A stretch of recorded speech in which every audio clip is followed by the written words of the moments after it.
പ്രധാനമായ വികസന പദ്ധതികളൊന്നും തന്നെ കഴിഞ്ഞ സർക്കാർ നടപ്പിലാക്കിയിട്ടില്ല. ക്യൂ കോംപ്ലക്സിന്റെ പേര് പറഞ്ഞ് ഏറ്റെടുത്ത സ്ഥലങ്ങളാണ് തെക്കേ നട, കിഴക്കേ നട, പൂതേരി ബംഗ്ലാവ്, വൈജയന്തി ബിൽഡിംഗ്. എന്നാൽ ഇവയെല്ലാം മറ്റാവശ്യങ്ങൾക്കായി ദേവസ്വം ഉപയോഗിച്ചു കഴിഞ്ഞു. 5 ആനകളെ നിരത്തി എഴുന്നള്ളിപ്പ് നടത്താനാണ് പടിഞ്ഞാറേ നട ഏറ്റെടുത്തത്.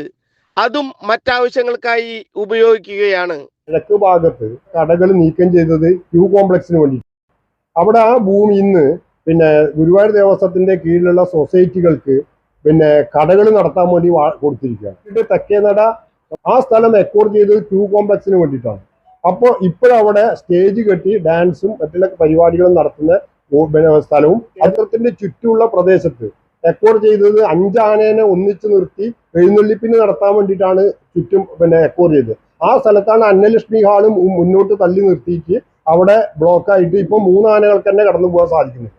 കിഴക്കേ നടപ്പന്തലിലെയും കിഴക്കേ നട റോഡിലെയും അനധികൃത കച്ചവടങ്ങൾ ഹൈക്കോടതി ഉത്തരവുണ്ടായിട്ടും ഇതേവരെ നീക്കം ചെയ്തിട്ടില്ല.